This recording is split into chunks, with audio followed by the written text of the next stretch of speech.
शिव श्री पुत्र गणपति जी महाराज कभी आपके साथ बुरा नहीं करेंगे, परंतु नाराज जरूर हो जाते हैं। इसका मतलब ये नहीं कि वह आपके साथ बुरा करेंगे। और परमात्मा जो करते हैं वह अच्छा ही करते हैं। अच्छे बुरे का जिस दिन भेद निकाल देंगे, यह जीवन स्वर्ग सा हो जाएगा। गणेश चतुर्थी का टाइम था।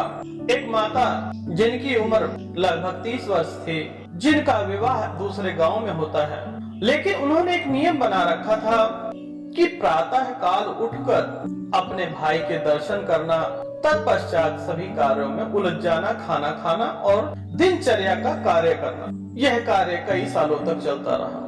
बरसात का टाइम आया तो रास्ते में ढेर सारे कंकड़ पत्थर सब कुछ आ गए, अनेकों पेड़ उग गए, बरसात खत्म हो गई। बहन का नियम न टूटा। एक दिन बहन निकली घर से तो रास्ते में एक पीपल के वृक्ष के नीचे गणपति जी विराजमान थे। वहां पर गांव वाले पूजा पाठ किया करते थे और पंडाल बहुत बड़ा था, सड़क तक आया हुआ था।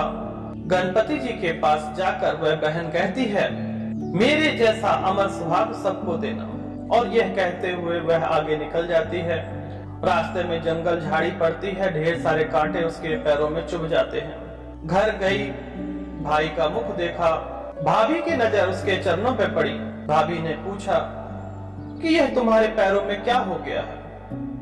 तो बहन कहने लगी कि रास्ते में जंगल झाड़ी पड़ी और कांटे चुभ गए। भाभी बहन के जाने के बाद बहुत दुखी हुई और उसके भैया से कहती है, जिस मार्ग से तुम्हारी बहन आती है उस मार्ग को, रास्ते को साफ कर दो। भाई जो था एक साहूकार था, उसने अपने लाव लश्कर मंगवाया और पूरे रास्ते में जहां पर भी कीट पतंगे, रोड़ी, कांटे, जो भी कुछ मिला सबको साफ करवाया। थोड़ी दूर पश्चात पंडाल लगा हुआ था, वह पंडाल भी गिरवा दिया कि मेरी बहन को कोई परेशानी ना आए। घर आया, तबीयत खराब हुई और डॉक्टर के पास ले गए तो डॉक्टर ने कहा यह मृत है। थोड़ी देर पहले लाए होते तो शायद हम बचा सकते थे, लेकिन परंतु अभी बहुत देर हो चुकी है।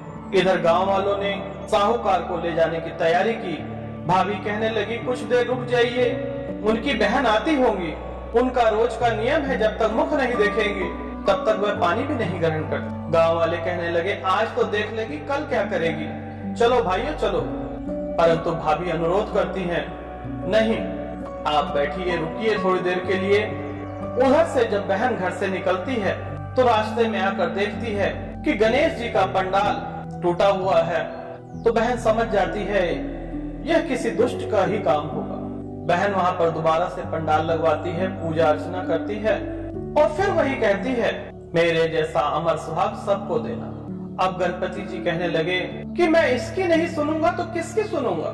गणपति जी पीछे से आवाज लगाते हैं कि यह 5 बेल के पत्र और यह थोड़ा सा जल ले जाना और अपने भाई के ऊपर छिड़काव कर देना।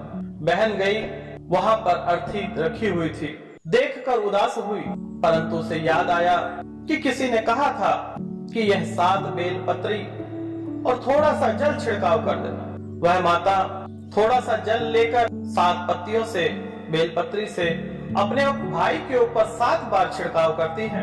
तत्पश्चात भाई उठकर बैठ जाता है और कहता है कि बहन मुझे बहुत गहरी निद्रा आ गई थी।